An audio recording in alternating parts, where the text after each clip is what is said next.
नमस्कार दोस्तों, आप सभी के स्टडी फॉर यूपीएससी चैनल में स्वागत है। आज हम लोग इस वीडियो में दिसंबर 2025 के एडवांस लेवल के एमसीक्यू को हल करेंगे। करंट अफेयर के सारे सवाल होंगे। सोर्स हमारा अपना ही है, इंडियन एक्सप्रेस और द हिंदू। सारे सवाल खुद से ही बनाए हुए हैं। एक एक सवाल को ध्यान से देखिएगा, हल करने का प्रयास भी कीजिएगा। बाइलिंगुअल होगा, हिंदी और इंग्लिश दोनों में। ढंग से अगर आपने इस प्रकार के इंडियन एक्सप्रेस या द हिंदू को डिटेल में कवर कर लिया तो न केवल करंट अफेयर बल्कि जीएस का पोर्शन भी आपका तैयार हो जाता। अब देख ही रहे सवाल के स्टैंडर्ड क्या है। पांचों सवाल से आपको अंदाज़ा लग ही रहा होगा। तो इसमें 100 सवाल हैं टोटल। पूरी कोशिश होगी कि एक ही वीडियो में इसको कंप्लीट किया जाए। जितने देर का होगा, 1 घंटा, 1.5 घंटा, 2 घंटा, जितने देर का होगा, पूरी कोशिश होगी इसी वीडियो में इसको कंप्लीट किया जाए। अंत तक देखिएगा। और सबसे बड़ी चीज़ है कि हर सवाल को रुक करके वीडियो को पॉज करके अटेम्प्ट भी करना है, हल भी करना है कि क्या उसका सही आंसर होगा। इसका पीडीएफ कहाँ पर मिलेगा? तो पेड पीडीएफ ग्रुप में मिलेगा, वहाँ पर आप जुड़ सकते हैं। जितने दिनों की आपकी इच्छा हो उतने दिनों का सारा पीडीएफ आपको मिल जाता है। शुरू करते हैं। देखिए पहला सवाल क्या है।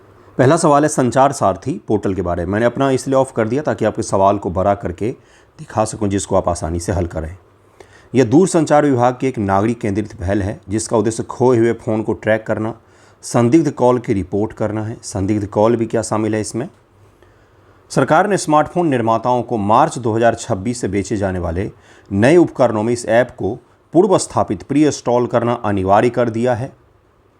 ओपन सोर्स विश्लेषण से पता चलता है कि यह ऐप कॉल लॉग या लोकेशन जैसी किसी भी व्यक्तिगत डेटा तक पहुंचे बिना काम करता है।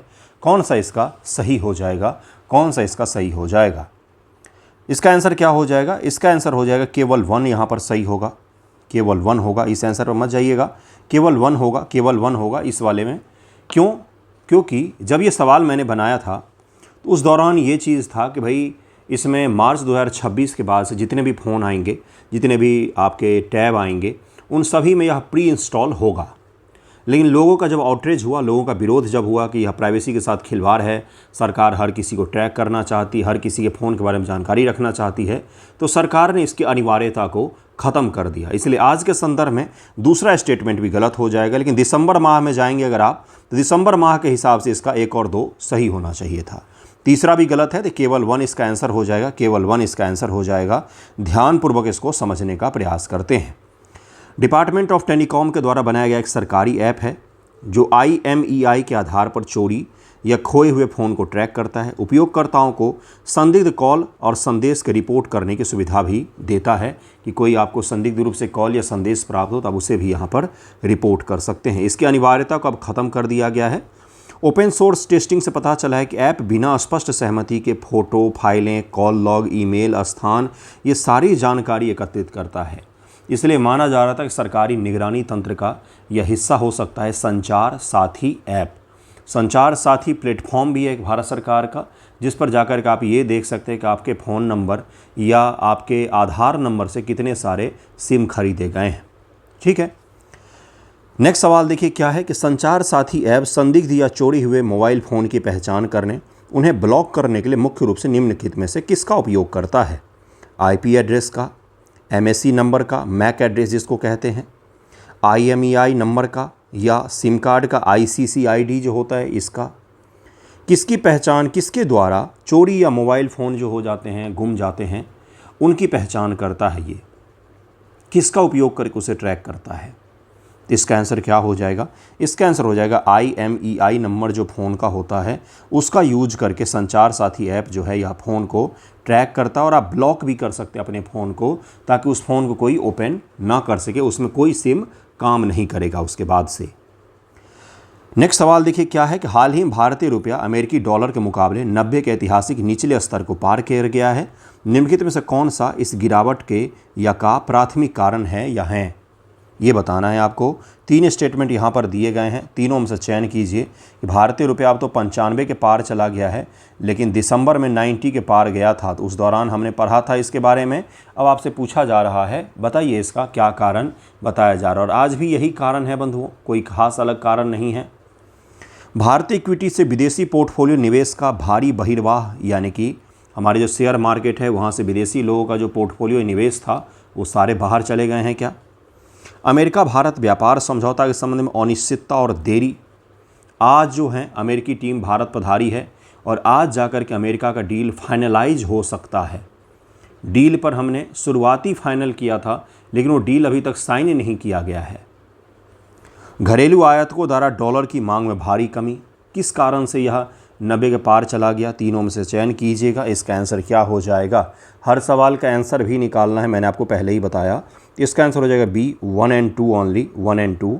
घरेलू आयातकों द्वारा डॉलर की मांग में भारी कमी, इसके कारण से रुपया कमज़ोर नहीं हुआ है, बल्कि डॉलर की मांग में भारी बढ़ोतरी और रुपये के मांग में भारी कमी, इसके कारण से रुपया कमज़ोर हुआ है। एक ही चीज़ चलता है, एक होता है सप्लाई और एक होता है डिमांड। किसी चीज़ का मार्केट में एक्सेस सप्लाई हो जाए, जैसे आम की फसल बहुत अच्छी हो जाए, सबके घर में खूब आम फल जाए, तो आम का दाम क्या हो जाएगा? कम हो जाएगा। वहीं पर मैंगो का फसल अगर कम हो गया, यानी कि सप्लाई कम हो गया, डिमांड तो है ही, तो क्या हो जाएगा? कॉस्ट बढ़ जाएगा। अगर किसी चीज़ की डिमांड बहुत ज़्यादा है तो उसका कॉस्ट क्या हो जाएगा? कॉस्ट उसका जो है वो बढ़ जाएगा। और किसी चीज़ का डिमांड बहुत कम है तो उसका कॉस्ट जो है वो क्या हो जाएगा? कम हो जाएगा। भारतीय रुपये का अगर डिमांड बहुत ज़्यादा होगा तो रुपये का वैल्यू क्या हो जाएगा? बढ़ जाएगा। और भारतीय रुपये का डिमांड बिल्कुल कम हो जाएगा, इसका वैल्यू बिल्कुल कम हो जाएगा। तो रुपये का डिमांड नहीं होगा तो किसका डिमांड होगा भाई? डॉलर का है। तो डॉलर का डिमांड अगर ज़्यादा हो जाएगा तो डॉलर की वैल्यूएशन बढ़ जाएगी, रुपये जो है यह नीचे गिराएगा, रुपये जो है यह नीचे गिराएगा। यही काम करते हैं सप्लाई और चेन, सप्लाई और डिमांड, इन्हीं दो सिद्धांतों पर काम करता है जो आजकल की फ्री इकॉनमी है। तो इसका आंसर 1 और 2 हो जाएगा, 1 और 2 हो जाएगा। देखते हैं ज़रा इसके आंसर को। रुपया 90 का स्तर पार करने का मुख्य कारण 2025 में FPI फॉरेन पोर्टफोलियो निवेशकों द्वारा भारत से लगभग में 1.5 लाख करोड़ रुपए की निकासी है। भारत अमेरिका व्यापार समझौते की अनिश्चितता है।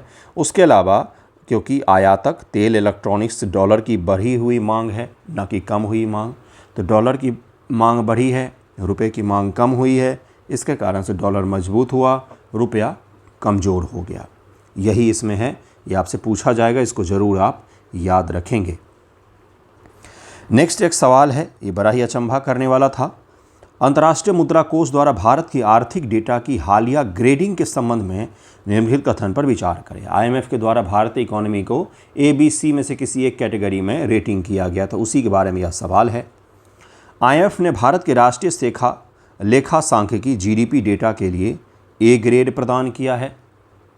दिसंबर 2025 का यह न्यूज़ है।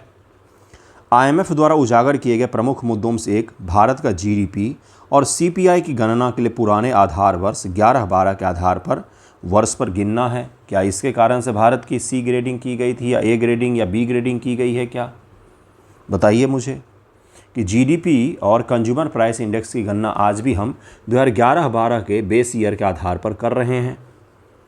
कौन सा इसमें से सही हो जाएगा? कौन सा इसमें से सही हो जाएगा? एक केवल एक, केवल दो, एक और दो दोनों, या फिर ना तो एक ना तो दो? तो इसका आंसर 2 हो जाएगा। दूसरा सही है, यहाँ पर पहला गलत है, क्योंकि भारत को इकोनॉमी को IMF के द्वारा C ग्रेड का दर्जा दिया गया है। C ग्रेड का दर्जा दिया गया, अर्थात निम्नतम श्रेणी दिया गया था कि भारत अपने कैलकुलेशन और सांख्यिकी पद्धति को सही नहीं कर रहा है, इसलिए IMF ने हमारी भारत के राष्ट्रीय लेखा डेटा को C ग्रेड दिया था कि भारत के इकोनॉमी का जो लेखा गणना किया जाता है वो गणना का लेवल सही नहीं है, पुराने बेस ईयर का उपयोग किया जा रहा है, और गणना में इस प्रकार की चीज़ों का उपयोग किया जा रहा है कि आंकड़े जो है, डेटा जो है वो अतिशयोक्तिपूर्ण आ रहे हैं, बढ़ चढ़ करके दिख रहा है। जबकि अमेरिका और UK को A ग्रेड मिला। कथन 2 सही है। IMF ने पुरानी कार्यप्रणाली देरी को उजागर किया, विशेष रूप से GDP, IIP, CPI के लिए पुराने 11-12 के आधार वर्ष की आलोचना की गई और सरकार से कहा गया कि आप आधार वर्ष में सुधार भी करेंगे। हमने ये भी पढ़ा था कि सरकार ने आधार वर्ष में सुधार किया है। तो आप मुझे बताएंगे कि हमारा न्यू बेस ईयर क्या है GDP की गणना के लिए? ये मैंने पढ़ाया हुआ है और आप मुझे बताएंगे। नेक्स्ट क्वेश्चन देखिए क्या है कि भारतीय नौसेना बित्रा द्वीप का एक नया पूरी तरह से चालू नौसैनिक दस्ता स्थापित कर रही है। बित्रा द्वीप पर क्या ऐसा कर रही है क्या भारतीय सेना? भारतीय नौसेना के बारे में है। भारतीय वायुसेना अगत्ती द्वीप पर अपनी मौजूदा सुविधा का विस्तार कर रही है और मिनिकॉय द्वीप पर एक नया एयरबेस बना रही है। ये हमने पढ़ा था, लक्षद्वीप की मैपिंग भी की थी और उसी इसके संबंध में सवाल पूछ लिया। आप तो भूल भी गए होंगे इन फैक्ट को। इसका आंसर क्या हो जाएगा? इसका आंसर हो जाएगा 5 का आंसर हो जाएगा सी। दोनों को दोनों कथन यहाँ पर सही दिए गए हैं, दोनों कथन सही दिए गए हैं, दोनों यहाँ पर सही दिए गए हैं। हिंद महासागर क्षेत्र में चीनी रुचि और समुद्री डकैती के बढ़ते खतरे के कारण लक्षद्वीप का सामरिक महत्व बढ़ गया है। बित्रा द्वीप पर एक नया नौसैनिक दस्ता तैनात किया जा रहा है नेवी के द्वारा।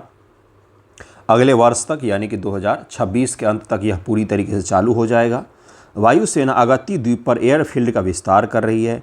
मिनिकॉय पर नया बेस बना रही है। भविष्य में रसद और इत्यादि के लिए यहाँ पर ड्रोन वगैरह भी तैनात किए जाएंगे। नेक्स्ट सवाल है जिसमें 3 स्टेटमेंट दिया हुआ है। एंटी माइक्रोबियल रेसिस्टेंस पर राष्ट्रीय कार्य योजना के संबंध में निम्नलिखित में से कौन से कथन सही हैं? ये सब सवाल तो यूपीएससी में ही पूछे जा सकते हैं गुरु। पूरी तरीके से वन हेल्थ दृष्टिकोण पर आधारित 5 वर्षीय रणनीति 2025 से 29 बनाया गया है एंटी माइक्रोबियल रेसिस्टेंस के लिए। बताइए, NAP national anti microbial resistance को लेकर के जो पॉलिसी बनाई गई है, राष्ट्रीय कार्य योजना, उसके बारे में क्या पहला कथन सही है? 5 वर्षों के लिए 25 से 29 के लिए बनाया गया है क्या?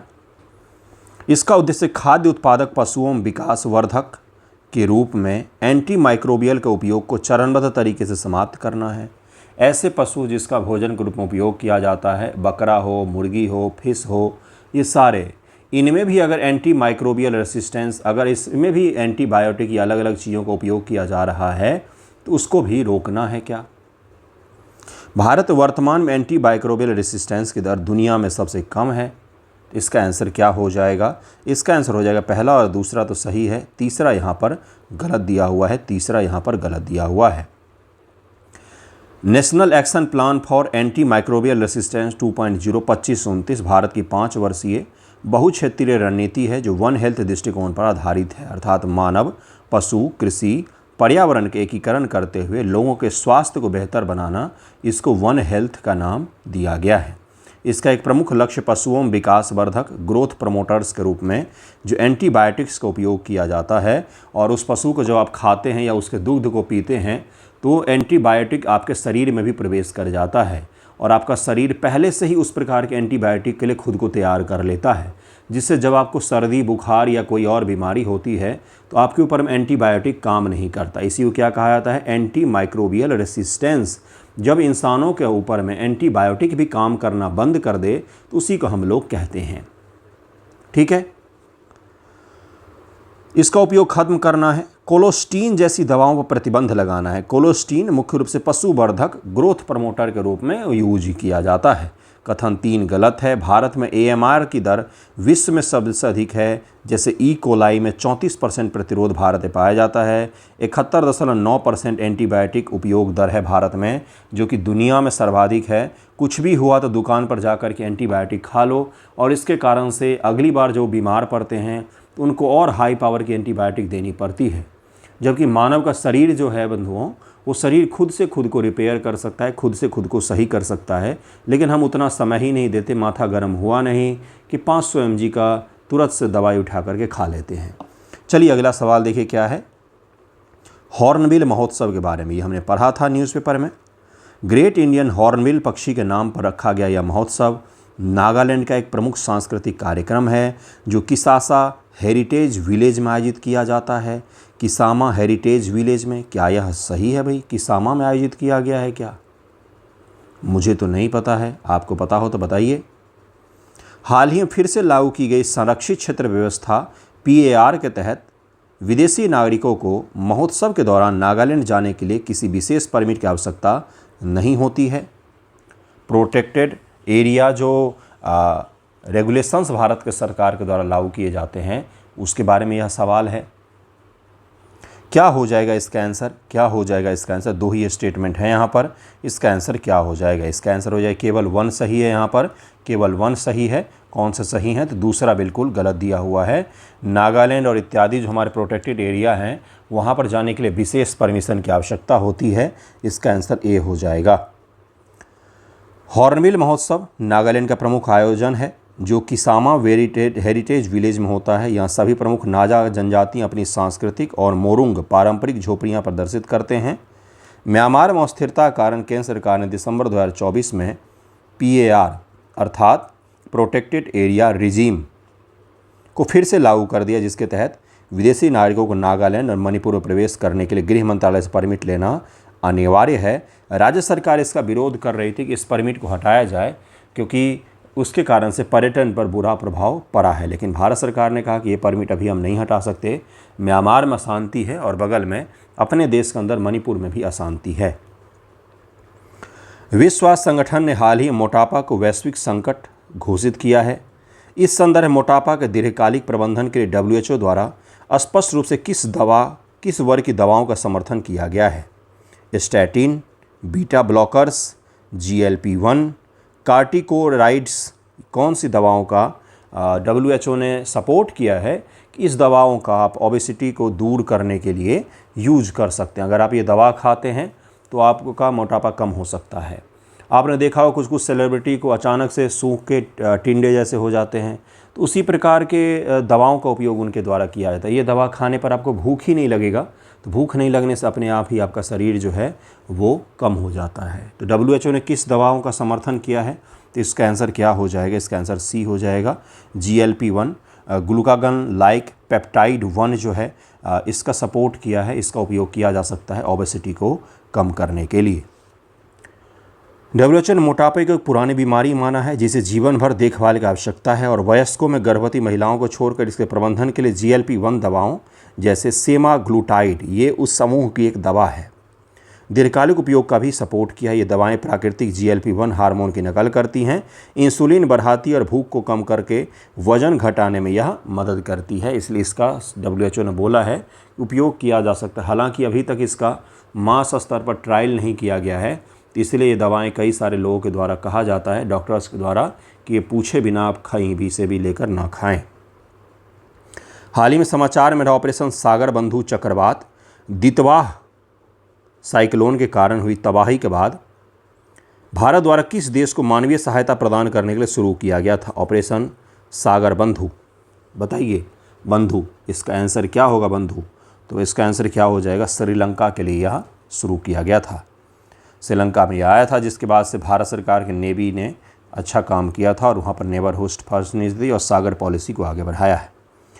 International institute for democracy and electoral assistance के बारे में निम्नलिखित कथन पर विचार कीजिए। यह स्टॉकहोम स्वीडन में मुख्यालय वाला एक वैश्विक अंतर सरकारी संगठन है। भारत के मुख्य चुनाव आयुक्त को वर्ष 2026 के लिए संगठन के अध्यक्ष के रूप में चुना गया है। International institute for democracy and electoral assistance के बारे में कौन सा कथन सही है? दिसंबर माह में हमने इसका अध्ययन इसलिए किया था क्योंकि यह चर्चा में था। बताइए इसका आंसर क्या हो जाएगा? इसका आंसर हो जाएगा दोनों कथन सही दिए हुए भाई, दोनों के दोनों सही दिए हुए हैं, दोनों ही सही हैं। इंटरनेशनल IDEA 1995 में स्थापित एक अंतर सरकारी संगठन है जिसका मुख्यालय स्टॉकहोम स्वीडन में है। वैश्विक स्तर पर टिकाऊ लोकतंत्र को बढ़ावा देता है।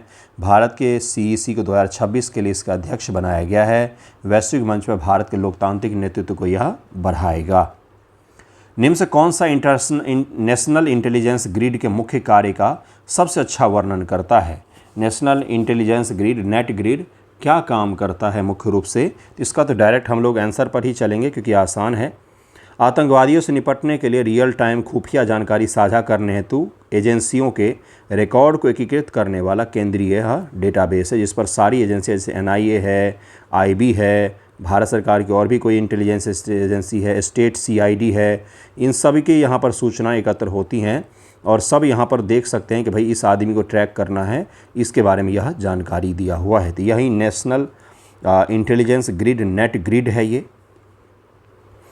2008 के मुंबई हमलों के बाद बनाया गया एक उन्नत केंद्रीय डेटाबेस नेटवर्क है। यह 21 संगठन, टेलीकॉम, बैंक, पासपोर्ट के रिकॉर्ड को जोड़ता है ताकि आतंकवाद और अपराध से निपटने के लिए रियल टाइम पर डेटा को साझा किया जा सके। साथ में DGP IGP सम्मेलन PM मोदी ने इसे आर्टिफिशियल इंटेलिजेंस से जोड़ने पर भी जोर दिया था। उन्होंने कहा कि भाई नेट ग्रिड को AI से क्यों न जोड़ा जाए, और ये आयोजन जो है छत्तीसगढ़ नया रायपुर में यह आयोजित किया गया था। इसे भी आप लोग याद रखिएगा। नेक्स्ट सवाल है कि अक्सर समाचारों में देखा जाने वाला शब्द विशेष गहन संशोधन, स्पेशल इंटेंसिव रिवीजन, किससे संबंधित है? बहुत आसान सवाल हो गया ये। तो इसका आंसर हो जाएगा B, भारत के चुनाव आयोग द्वारा मतदाता सूचियों के सत्यापन और अद्यतनीकरण से जुड़ा हुआ है। The verification and updating of electoral rolls by election commission of India, इसका आंसर बी हो जाएगा। SIR ECI के द्वारा चलाए जाने वाली प्रक्रिया है जिसमें डुप्लीकेट मतदाताओं की पहचान करके हटाया जाता है। भारत 2026 से मुंबई में वर्ल्ड सर्कुलर इकोनॉमी फोरम की मेज़बानी करने के लिए तैयार है, किया भी है हमने। इस आयोजन को बढ़ावा देने और सर्कुलर अर्थव्यवस्था मॉडल पर विशेषज्ञता साझा करने के लिए कौन सा देश भारत में रोड शो आयोजित कर रहा है? सर्कुलर इकोनॉमी का मतलब क्या होता है? इकोनॉमी का मतलब होता है एक ऐसी इकोनॉमी जिसमें वेस्ट जो है यह ऑलमोस्ट अप्रॉक्स जीरो होता है, अर्थात जैसे इलेक्ट्रॉनिक वेस्ट है, इस इलेक्ट्रॉनिक वेस्ट में से जितने चीज़ों का हम उपयोग कर सकते हैं वो इलेक्ट्रॉनिक इक्विपमेंट के लिए फिर से कच्चा माल का काम करेंगे और वहाँ से फिर से वो इलेक्ट्रॉनिक इक्विपमेंट बनाने में मदद कर सकते हैं। तो सर्कुलर इकोनॉमी इसी को कहा जाता है। जो इकोनॉमी में रिसाइकल जितना ज़्यादा होगा, रीयूज जितना होगा ज़्यादा, रिड्यूस जितना ज़्यादा होगा, वही सर्कुलर इकोनॉमी होता है। इसी को लेकर के मुंबई में कॉन्फ्रेंस हुआ है। दूसरा पेलियम फैक्ट, अब इस कॉन्फ्रेंस के लिए जागरूकता पैदा करने के लिए एक देश ने भारत में रोड शो आयोजित किया, उसके बारे में यह सवाल है। ज़रा मुझे बताइएगा कि इसका आंसर क्या हो जाएगा। देखते हैं कितने लोग निकाल पाते हैं। 13 का आंसर क्या हो जाएगा? इसका आंसर क्या हो जाएगा? इसका आंसर हो जाएगा सी, फिनलैंड हो जाएगा। फिनलैंड हो जाएगा। आगे का सारा पढ़ते जा रहे हैं, पीछे का सारा भूलते जा रहे हैं, यही जीवन गाथा हो गई है। वर्ल्ड सर्कुलर इकोनॉमिक फोरम 2026 की मेज़बानी मुंबई में हुई है, जिसके लिए फिनलैंड भारत के प्रमुख शहरों में रोड शो आयोजित कर रहा है। सर्कुलर अर्थव्यवस्था वेस्ट को संसाधन बदलने, रिसाइकल एंड रीयूज पर केंद्रित है। यही इसी एम के साथ में यह आयोजित किया गया। महिलाओं के सशक्तिकरण, मिसाइल प्रौद्योगिकी में उनके योगदान के लिए हाल ही में पॉलोस मार ग्रेगरियस पुरस्कार से सम्मानित डॉक्टर टेसी थॉमस निम्नलिखित में से किस मिसाइल प्रणाली की परियोजना निदेशक हैं, प्रोजेक्ट डायरेक्टर थीं? बताइए। इनको पुरस्कृत किया गया, पॉलोस मार ग्रेगरियस पुरस्कार से सम्मानित किया गया। यह किस मिसाइल के डेवलपमेंट से जुड़ी हुई थी और इस पुरस्कार से किसे सम्मानित किया गया? तो डॉक्टर टेसी थॉमस को, जो हमारे मिसाइल डेवलपमेंट प्रोजेक्ट के लिए डायरेक्टर भी रही हैं। क्या हो जाएगा इसका आंसर? इसका आंसर हो जाएगा सी, अग्नि 4 के डेवलपमेंट से जुड़ी हुई रही हैं ये, अग्नि 4 से। अब इस अवार्ड के बारे में ज़रा सुनिएगा। डॉक्टर पॉलोस मार ग्रेगरियन पुरस्कार मलंकार ऑर्थोडॉक्स सीरियन चर्च के द्वारा दिया जाने वाला एक प्रतिष्ठित पुरस्कार है, अंतर्राष्ट्रीय सम्मान है। यह पुरस्कार दिल्ली के डायोसीज के पहले मेट्रोपॉलिटन और प्रसिद्ध दार्शनिक डॉक्टर पॉलोस मार ग्रेगरियन की याद में दिया जाता है। भारत में ही यह पुरस्कार दिया जाता है। हाल ही में 8वां पुरस्कार जो है वो डॉक्टर टेसी थॉमस को दिया गया है। इससे पहले Dalai Lama, doctor Verghese Kurien, doctor PK Warrier, Baba Apte और 2010 में डॉक्टर करण सिंह और 2022 में इससे पहले सोनम वांगचुक को दिया गया था। तो ये भी याद रखिएगा, 2025 में डॉक्टर टेसी थॉमस को दिया गया है। ज़रूरी नहीं कि हर साल दिया जाए, बहुत सालों बाद दिया जाता है, लेकिन जिन्हें भी दिया जाता है प्रतिष्ठित होता है। वाराणसी में आयोजित होने वाले कासिल तमिल संगम के 4थे संस्करण की केंद्रीय थीम क्या है? इसका उत्तर क्या हो जाएगा? इसका आंसर हो जाएगा बी, तमिल करकसम, तमिल सीखें। इस बार का यह थीम था। वाराणसी में आयोजित किया गया था 4था तमिल काशी संगम। वाराणसी तमिलनाडु के बीच ऐतिहासिक संबंधों का जश्न मनाने वाली काशी तमिल संगमम के 4थे संस्करण की थीम तमिल करकलम अर्थात तमिल सीखें रखी गई थी। PM मोदी ने कहा कि सभी को तमिल सीखनी चाहिए। हाल ही में अर्थशास्त्रियों ने भारत के लिए सोडिंजर की अर्थव्यवस्था शब्द का उपयोग किया, यह देखते हुए कि दूसरी तिमाही में वास्तविक GDP वृद्धि दर बढ़ करके 8.2% हो गई है रियल GDP, लेकिन नॉमिनल GDP वृद्धि धीमी होकर के 8% रह गई है। निम्नलिखित में से कौन सा विरोधाभास अंतर का प्राथमिक कारण है? सोडिंजर इक्वेशन पढ़ा होगा, सोडिंजर कैट आपने देखा होगा, आजकल T-शर्ट पर भी लिख देते हैं लोग, भले इनको क्वांटम फिजिक्स का क्यों ना पता हो। सोडिंजर बहुत ही महान वैज्ञानिक हुए हैं और उन्होंने क्वांटम थ्योरी में भी उनका बहुत बड़ा योगदान है। इक्वेशन भी सोडिंजर इक्वेशन है। उन्होंने कहा था विरोधाभास होता है क्वांटम कंप्यूटिंग में, अर्थात सोडिंजर कैट, ये बॉक्स में एक कैट है, सोडिंजर की कैट है, बैठी हुई कैट है, ठीक है। तो एक ही समय पर ये कैट बॉक्स के अंदर भी है, बॉक्स के बाहर भी हो सकती है, बॉक्स के बाहर भी हो सकती है, बॉक्स के अंदर भी हो सकती है। इसी को क्वांटम हम लोग कहते हैं, डुअलिटी कहते हैं। एक ही पॉइंट पर दो चीज़ें हो सकती है, स्विच ऑन भी हो सकता है, स्विच ऑफ भी हो सकता है। तो श्रोडिंगर इक्वेशन भी है, एक ही समय बिल्ली मरी हुई भी हो सकती है और बिल्ली जिंदा भी हो सकती है, यही क्वांटम थ्योरी है। तो यही उन्होंने कहा हमारी अर्थव्यवस्था के लिए कि श्रोडिंगर इकोनॉमी हो गई है हमारी, जहाँ पर रियल जीडीपी तो ज़्यादा तेज़ी से बढ़ रही है, नॉमिनल जीडीपी बहुत कम तेज़ी से बढ़ रही है। रियल जीडीपी वो जीडीपी होती है जिसमें इन्फ्लेशन के आंकड़े भी ऐड होते हैं। नॉमिनल जीडीपी में वर्तमान वर्ष के मुद्रास्फीति को हटा देते हैं तो नॉमिनल जीडीपी हो जाता है। अब ज़रा इसका आंसर निकालिए, इसका आंसर ज़रा निकालिए फिर से सवाल पढ़ करके कि रियल जीडीपी तो 8.2% हो गई है, नॉमिनल 8% रह गई है। इस विरोधाभास अंतर का कारण क्या है? इस अवधि के दौरान मुद्रास्फीति, महंगाई दर में भारी गिरावट जो है, यही इसका सबसे बड़ा कारण है, यही माना जा रहा है। श्रोडिंगर के अर्थव्यवस्था शब्द का उपयोग इसलिए किया गया क्योंकि अर्थव्यवस्था एक साथ बढ़ती और धीमी हुई, दोनों प्रतीत हो रही है। इकॉनमी बढ़ भी रही है और धीमी भी हो रही है। विनिर्माण और सेवाओं में 9% की छलांग के कारण वास्तविक जीडीपी तो बढ़ी, हालांकि नाम मात्र की जीडीपी, जिसकी गणना मुद्रास्फीति को समायोजित किए बिना वर्तमान बाजार कीमतों पर की जाती है, काफ़ी धीमी हो गई है। इसी कारण से कहा गया था। ज़रूर याद रखिएगा, हमारे सवाल हैं तो स्टैंडर्ड तो होंगे ही गुरु। कौन सा अपने चैनल पर आपको दोयम दर्जे का चीज़ मिलता है? भारतीय चावल निर्यात और अमेरिकी टैरिफ के प्रस्ताव के संबंध में निम्नलिखित कथन पर विचार कीजिए। भारत विश्व का सबसे बड़ा चावल निर्यातक देश है। सीरियसली हम हैं या चीन है? कन्फ्यूज करने के लिए इतना तो बोलूँगा ही मैं। वैश्विक चावल व्यापार का लगभग 35 से 40% हिस्सा भारत संभालता है। क्या ऐसा है? बताइए मुझे, क्या ऐसा है कि भारत के पास इतना बड़ा व्यापार है भाई? क्या होगा इसका? सेकेंड स्टेटमेंट पढ़िए क्या है। भारत के कुल चावल निर्यात का 80% हिस्सा प्रीमियम बासमती चावल होता है। अमेरिकी राष्ट्रपति द्वारा हाल ही में प्रस्तावित टैरिफ का मुख्य कारण भारतीय चावल की डंपिंग को रोकना है। हमारे चावल निर्यात को लेकर के अमेरिका ने, यूएस ने टैरिफ का प्रपोजल दिया था कि भारत के चावल निर्यात को हम रोक देंगे।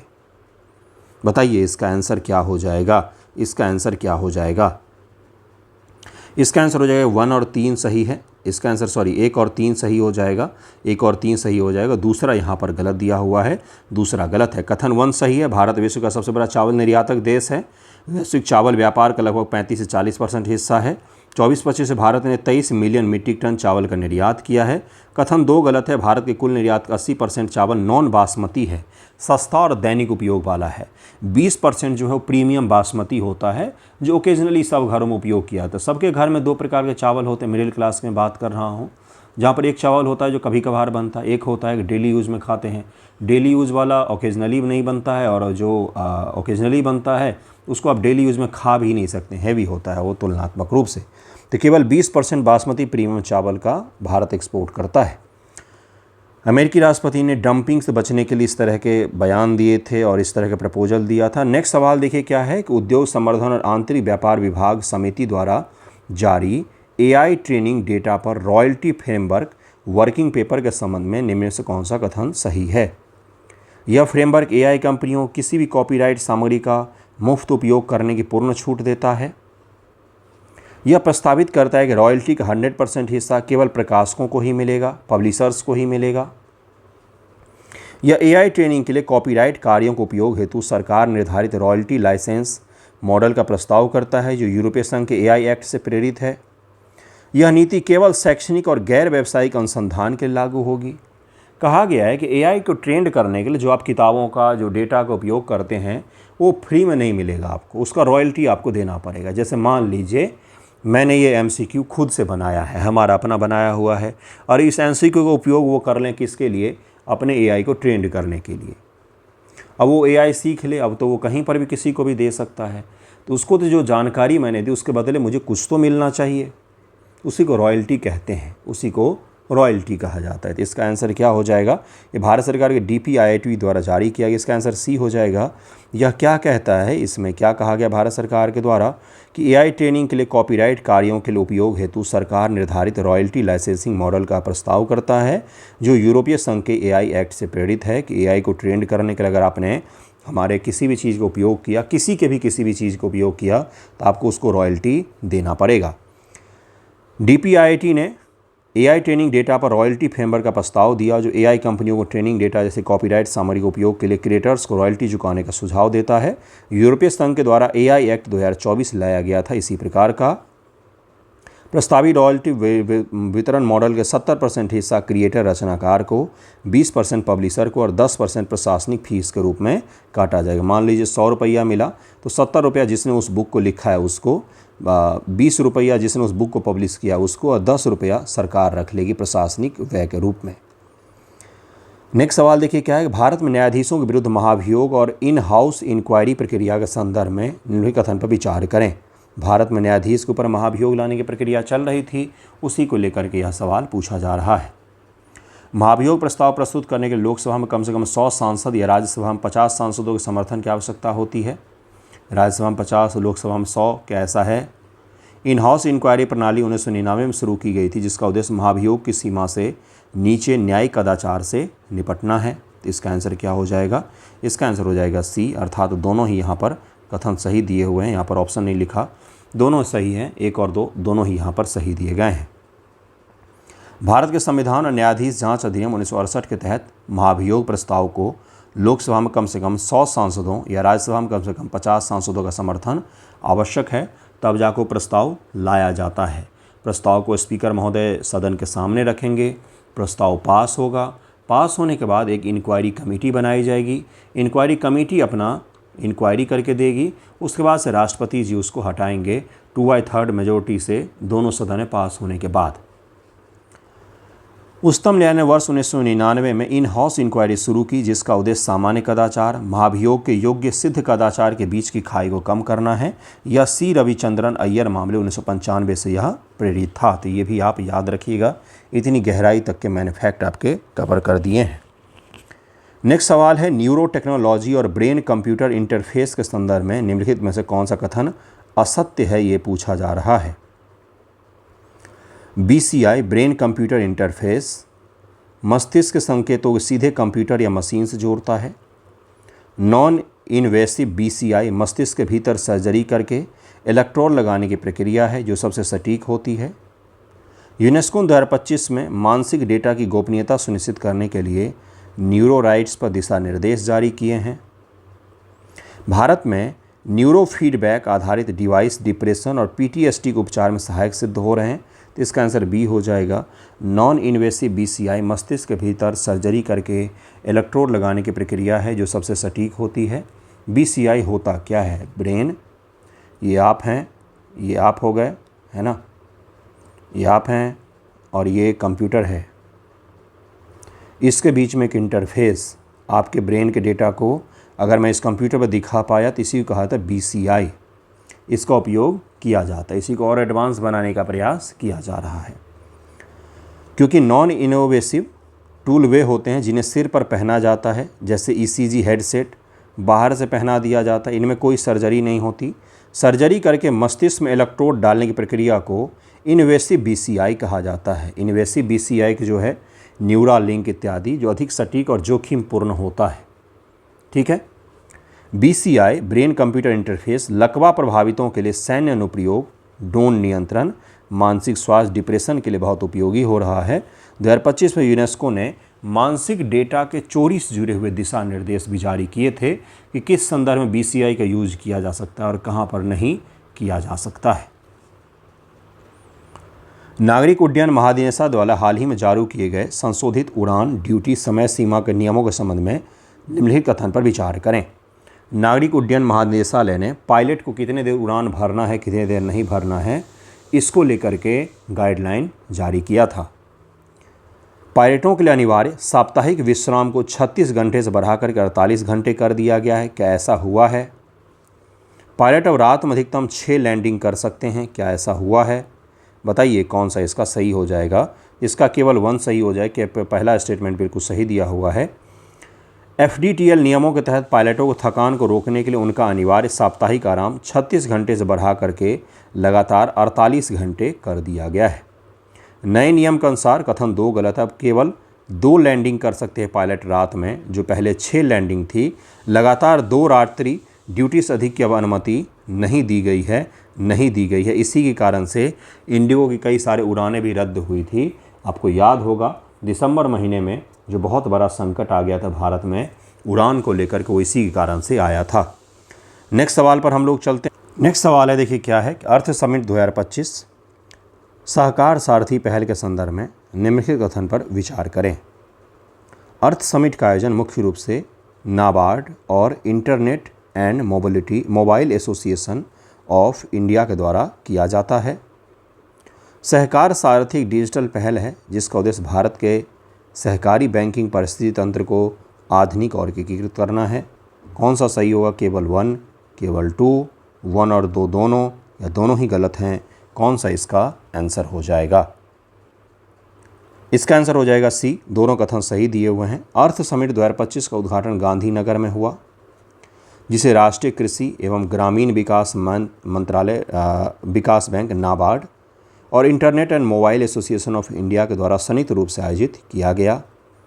इसका उद्देश्य ग्रामीण विकास हेतु राष्ट्रीय नीतिगत ढांचा तैयार करना। ये अर्थ समिट वो वाला नहीं है, ये अर्थ समिट अपने गांधीनगर में आयोजित हुआ है इस साल ही। सहकार सारथी सहकारिता मंत्रालय के द्वारा लॉन्च किया गया एक तकनीकी प्लेटफॉर्म है जिसे नाबार्ड ने विकसित किया है। प्रत्येक जिला राज्य कृषि सहकारी बैंक को एकीकृत प्रणाली के तहत में यह लाता है, इसीलिए सहकार साथी भी आप लोग याद रखेंगे। भारत के घरेलू विमानन बाजार के संदर्भ में एक एयरलाइन के बढ़ते एकाधिकार और टू बिग टू फेल की स्थिति का प्राथमिक कारण क्या है? एक एयरलाइन के बढ़ते अधिकार, जैसे भारत के एयरलाइन बाजार में 60% हिस्सा करीब एक ही एयरलाइन का, वो है इंडिगो। जब इंडिगो ने सरकार को ब्लैकमेल किया पायलटों के रूल रेगुलेशन लागू करने के बाद, तो भारत का विमानन बाजार धराम हो गया। तो ये सारे फ्लाइट कैंसिल करने पड़ेंगे इंडिगो को, और इंडिगो ने जैसे ही कैंसिल किया लोगों की आवाजाही ठप पड़ गई। एयरपोर्ट पर 5-5 दिन लोग फंसे हुए रहे। स्पाइस जेट और आकाशा एयर द्वारा सभी ग्रामीण मार्गों का अधिग्रहण। इंडिगो एयरलाइन की घरेलू बाजार में 60 से 65% की हिस्सेदारी, 50% से अधिक मार्गों पर पूर्ण एकाधिकार। इसी कारण से सरकार को यह कंपनी ने ब्लैकमेल किया जब उसने सरकार के रूल को ना मानने के विरोध के फलस्वरूप अपने सारे फ्लाइट कैंसिल कर दिए, जिसके कारण सरकार घुटनों पर आ गई थी। और फिर हुआ क्या, सरकार को रूल एंड रेगुलेशन वापस लेने पड़े। अब इंडिगो को सरकार जो है अलग अलग भागों में बांटने का प्रयास करेगी, जिसके जरिए एकाधिकार को कम किया जाए। भारत का विमानन बाजार तेजी से बढ़ा है। वैश्विक स्तर पर तीसरा सबसे बड़ा बाजार है पेटी के फैक्ट, लेकिन यहाँ डुओपॉली 2 कंपनियों का प्रभुत्व की स्थिति बनी हुई है। 2025 के आंकड़ों के अनुसार इंडिगो की हिस्सेदारी 60 से 65% हो गई है। एयरलाइन 50% से अधिक मार्गों पूर्ण एकाधिकार रखती है, जिससे यह टू बिग टू फेल बन गई। इसी कारण से नए पायलट नियमों के लागू होने के बाद जब इंडिगो की उड़ानें रद्द हुई तो यात्रियों को और सरकार को भारी संकट का सामना करना पड़ा था। श्योक सुरंग और ऑपरेशन सिंदूर के संदर्भ में निम्नलिखित कथन पर विचार की। आसान होगा ये सवाल तो। श्योक सुरंग पूर्वी लद्दाख में वास्तविक नियंत्रण रेखा के करीब स्थित है। सैनिकों को सभी मौसम में तेज पहुंच प्रदान करती है। पूर्वी लद्दाख में LAC के करीब में है क्या श्योक सुरंग? दूसरा तो आप कर ही लेंगे। ऑपरेशन सिंदूर 2020 के गलवान संघर्ष के दौरान भारतीय सेना का एक सैन्य अभियान था। ये तो सभी को पता होगा, पिछले साल का है पाकिस्तान के खिलाफ। लेकिन पहला स्टेटमेंट का क्या है, सही है या गलत है, इसका आंसर क्या हो जाएगा? तो दोनों यहाँ पर सही दिए गए, दोनों कथन यहाँ पर सही दिए गए हैं।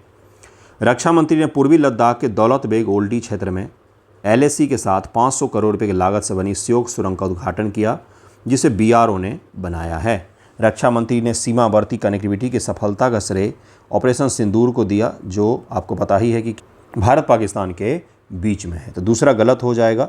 दूसरा गलत, कथन 2 गलत होगा, कथन 2 गलत होगा, कथन 2 गलत होगा। केवल 1 सही है, यहाँ पर केवल 1 सही है, केवल 1 सही है। तो इसको ज़रूर याद रखिएगा कि रक्षा मंत्री जी ने दौलत बेग ओल्डी, यह क्षेत्र है, इसी क्षेत्र में श्योक सुरंग का उद्घाटन रक्षा मंत्री के द्वारा किया गया। ये भी आपको याद रखना है। बाकी दूसरा स्टेटमेंट तो पता ही है, उसका आंसर तो सबको पता होगा। विदेश मंत्री एस जयशंकर द्वारा संबोधित यूनेस्को के 20वें अंतर सरकारी समिति का मुख्य फोकस क्या था?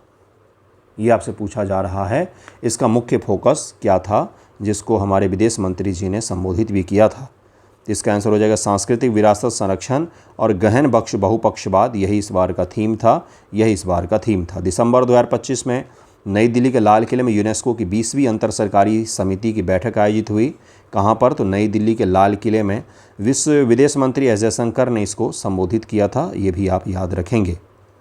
राष्ट्रीय गीत वंदे मातरम के संबंध में भारत सरकार ने एक दिशा निर्देश जारी किया है। इसकी रचना बंकिम चंद्र चटर्जी ने 1882 में अपने उपन्यास आनंद मठ में की थी। वर्ष 2025 में इसकी 150वीं वर्षगांठ मनाने के लिए लोकसभा और राज्यसभा में विशेष बहस आयोजित की जा रही है। उसके बाद से सरकार ने इसको लेकर के गाइडलाइंस भी जारी किए कि भाई अब आपको न केवल राष्ट्रगान के लिए बल्कि राष्ट्रीय गीत के लिए भी खड़ा होना पड़ेगा। कितनी देर खड़ा होना पड़ेगा ये भी आपको पता होना चाहिए। तो इसका आंसर क्या हो जाएगा? इसका आंसर हो जाएगा सी। दोनों के दोनों कथन यहाँ पर सही दिए गए हैं। वंदे मातरम की रचना बंकिम चंद्र चटर्जी के उपन्यास आनंद मठ 1882 में हुई, जो सन्यासी विद्रोह पर आधारित है। दिसंबर 2025 में शीतकालीन सत्र में इसकी 150वीं वर्षगांठ के अवसर पर संसद के दोनों सदनों में सांस्कृतिक विरासत और राष्ट्रवाद पर 10 घंटे की विशेष बहस आयोजित की गई थी। इसको ज़रूर याद रखिएगा। लाल किले में इसके लिए एक अलग से प्रदर्शनी भी लगाई गई थी, इसको ज़रूर याद रखिएगा। अगला सवाल है, वर्ष 1927 के महार सत्याग्रह के संबंध में निम्न से कौन सा कथन सही दिया हुआ है? यह केवल ब्रिटिश कर नीतियों के खिलाफ एक किसान विद्रोह था। डॉक्टर बी आर अम्बेडकर के नेतृत्व में भारत का पहला मानवाधिकार आंदोलन था, जो दलितों के मंदिर प्रवेश, चावदार तालाब से पानी पीने के लिए अधिकार के लिए चलाया गया था। महार सत्याग्रह के बारे में पढ़ा होगा। यह आंदोलन मुख्य रूप से उच्च जातियों द्वारा दलितों को आरक्षण देने की मांग के लिए किया गया था। इस आंदोलन में महिलाओं की भागीदारी को पूरी तरह से प्रतिबंधित किया गया था। तो इसका आंसर बी हो जाएगा। आसानी से निकाल सकते थे, पता ही होगा महार सत्याग्रह के बारे में भी आपको। महार सत्याग्रह 1927 में बॉम्बे प्रेसिडेंसी में डॉक्टर बी आर अम्बेडकर द्वारा शुरू किया गया भारत का पहला मानवाधिकार आंदोलन था। इसका पहला चरण अम्बा देवी मंदिर में प्रवेश के लिए किया गया था। दूसरा चरण चावदार तालाब से सार्वजनिक जल उपयोग का अधिकार के लिए था। आम्बेडकर ने इस आंदोलन को फ्रांसीसी क्रांति जोड़ा और महिलाओं को भी इसमें प्रमुख भूमिकाएं दी गई थी। तो यह भारत में माना जाता है मानवाधिकार के लिए पहला आंदोलन महार सत्याग्रह को माना जाता है। इसको जरूर याद रखिएगा। अनुसूचित जाति अनुसूचित जनजाति अत्याचार निवारण अधिनियम 1989 के बारे में निम्न से कौन सा कथन असत्य दिया हुआ है? यह अधिनियम जातिगत हिंसा, अपमानजनक शब्दों के प्रयोग को गंभीर अपराध मानता है। क्या यह सही है? ध्यानपूर्वक देखिएगा सभी सवालों को, बहुत अच्छे सवाल बनाए गए हैं। पढ़ते पढ़ते खो गए, ध्यान कहीं इधर उधर चला गया तो आप मिस कर जाएंगे कुछ एक आध फैक्ट। पता चला एग्ज़ाम में वही पूछ लिया जाता है। 2 बार देख लीजिएगा, इसको बाद में भी एक बार रिपीट कर लीजिएगा। इसमें त्वरित न्याय के लिए विशेष अदालत के गठन का प्रावधान है, ये भी है क्या इसमें? 2018 के संशोधन इस कानून को कमज़ोर कर दिया। गिरफ्तारी से पहले प्रारंभिक जांच को अनिवार्य कर दिया है। यह आर्थिक और सामाजिक बहिष्कार को भी अपराध की श्रेणी में रखता है। आर्थिक और सामाजिक बहिष्कार अगर किसी जातिगत रूप से हो रहा है, क्या वो भी अपराध? बताइए इसका आंसर क्या हो जाएगा? इसका आंसर सी हो जाएगा। 2018 में इसके संशोधन के जरिए इसको और मजबूत बनाया गया। सुप्रीम कोर्ट ने फैसला दिया कि भाई प्रारंभिक जांच के बिना गिरफ्तारी नहीं होगी, लेकिन सरकार ने फिर से संशोधन करके सुप्रीम कोर्ट के फैसले को पलट दिया और यह तय कर दिया कि बिना जांच के भी, प्रारंभिक जांच के भी आवश्यकता भी नहीं है और आपकी गिरफ्तारी की जा सकती है। वर्ष 2025 के विश्व मिट्टी दिवस के संदर्भ में निम्नलिखित कथन पर विचार करें। यह हर वर्ष 5 दिसंबर को मनाया जाता है। क्या यह सही है? 2025 की थीम है स्वस्थ मिट्टी स्वस्थ शहरों के लिए, जो शहरी मिट्टी के स्वास्थ्य पर केंद्रित है। क्या इस बार का थीम ऐसा था? शहर की भी मिट्टी, शहर में मिट्टी दिखता है क्या? शहर में मिट्टी एक ही रूप में होता है, धूल के फॉर्मेट में, है ना। शहरीकरण के कारण कंक्रीट बिछने से मिट्टी की वर्षा जल अवशोषित करने की क्षमता कम हो जाती है, जिससे शहरों में बाढ़ का खतरा बनता है। क्या ऐसा होता है क्या? गांव में बाढ़ नहीं आते हैं क्या? बताइए इसका कारण क्या हो जाएगा? क्या इसका आंसर हो जाएगा 29 नंबर का? इसका आंसर हो जाएगा डी। तीनों के तीनों कथन सही दिए हुए हैं, तीनों सही दिए। इस बार का जो थीम था स्वस्थ मिट्टी स्वस्थ शहरों के लिए, ये थीम था कि भाई शहरों में जो हमने मिट्टी की दुर्गति कर दी है, मिट्टी केवल धूल के फॉर्म में मिलता है, उसे हम क्यों ना स्वच्छ बनाएं। शहरों के लिए भी मिट्टी उतनी ही आवश्यक है, क्योंकि शहर में मिट्टी नहीं होंगे, कंक्रीट होगा तो जल जो है वो ज़मीन के भूतल तक नहीं पहुंचेगा और भौम जलों की कमी हो सकती है। संयुक्त राष्ट्र खाद्य एवं कृषि संगठन द्वारा स्थापित मिट्टी दिवस हर साल 5 दिसंबर को मनाया जाता है। 2025 की theme healthy soil for healthy cities, शहरों में औद्योगिक कचरे और इत्यादि से जुड़ा हुआ था। या इसको ज़रूर याद रखें। डाक विभाग द्वारा जारी ध्रुव नीति का प्राथमिक उद्देश्य क्या है? ध्रुवा 64 आपके यूपीएससी प्रीलिम में पूछा जा चुका है और ये ध्रुव जो है वो भी आपसे पूछा जा सकता है।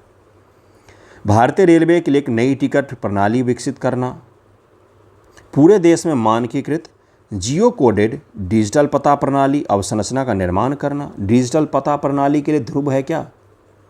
ग्रामीण क्षेत्रों में 5G इंटरनेट कनेक्टिविटी को अनिवार्य रूप से लागू करना ध्रुव नीति के लिए। सभी नागरिकों का DNA डेटाबेस सुरक्षित करना। क्या है ध्रुव नीति का क्या है उद्देश्य, क्या है प्राथमिक, बताइए। इसका उत्तर क्या हो जाएगा? इसका आंसर बी हो जाएगा। Digital hub for reference and unique virtual address Dhruv का फुल फॉर्म है, ये भी याद रखेंगे। संचार मंत्रालय के तहत डाक विभाग द्वारा जारी एक राष्ट्रीय नीतिगत ढांचा है। इसका लक्ष्य DG पिन पर आधारित एक मानकीकृत जियो कोडेड डिजिटल एड्रेस इंफ्रास्ट्रक्चर विकसित करना है। यह प्रणाली उपयोगकर्ता की सहमति पर आधारित होगा, कार्य करेगा, जो आपातकालीन सेवाएं, ई-कॉमर्स इत्यादि में डायरेक्ट आपके घर तक पहुंच सकती है। Digital postal index number DG pin के संदर्भ में इनमें से कौन सा कथन सही है? यह भौतिक स्थानों की पहचान के लिए भारत का भौगोलिक रूप से कोडित राष्ट्रीय पता ग्रिड है, क्या यह सही है? यह केवल विदेशी दूतावास को पता ट्रैक करने के लिए उपयोग किया जाता है। यह प्रणाली पूर्णतः बिना सहमति के नागरिकों डेटा का उपयोग करती है। इसे रक्षा मंत्रालय द्वारा विशेष सैन्य अभियान के लिए विकसित किया गया। तो इसका आंसर ये हो जाएगा। यह भौतिक स्थानों की पहचान के लिए भारत का भौगोलिक रूप से कोडित राष्ट्रीय पता ग्रिड है, जो आपकी सहमति के साथ इसका उपयोग किया जा सकता है इमरजेंसी सेवाओं को आप तक पहुँचाने के लिए। तो ध्रुव को जरूर याद रखिएगा।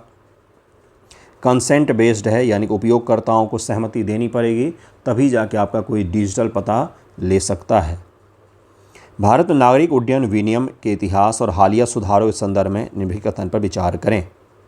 हाल ही में पारित भारतीय वायुयान अधिनियम 2024 ने औपनिवेशिक युग के विमान अधिनियम 1934 का स्थान लिया है।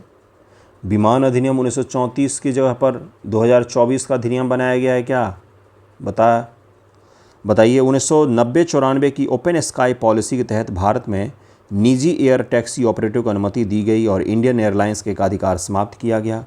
क्या वर्ष 1990-94 में ऐसा हुआ था क्या? पहले इंडियन एयरलाइंस को एकाधिकार प्राप्त था। 48 का आंसर क्या हो जाएगा? इसका आंसर हो जाएगा सी। दोनों को दोनों कथन यहाँ पर सही दिए गए हैं, दोनों स्टेटमेंट यहाँ पर सही दिए गए हैं। याद रखिएगा, सवाल पूछ सकता है। कौन आपको इतना गहराई में ये सब फैक्ट वाले सवाल करवाता है? ऊपर के सवाल तो हर जगह आपको मिल जाते हैं गुरु। भारत में जातिगत भेदभाव और अस्पृश्यता को समाप्त करने के लिए बनाए गए संवैधानिक और कानूनी ढांचे के संदर्भ में निम्नलिखित कथन पर विचार करें। भारतीय संविधान का अनुच्छेद 17 अस्पृश्यता अनटचेबिलिटी को पूर्णतः समाप्त घोषित करता है, जबकि अनुच्छेद 15 जाति आधारित भेदभाव को निषिद्ध करता है।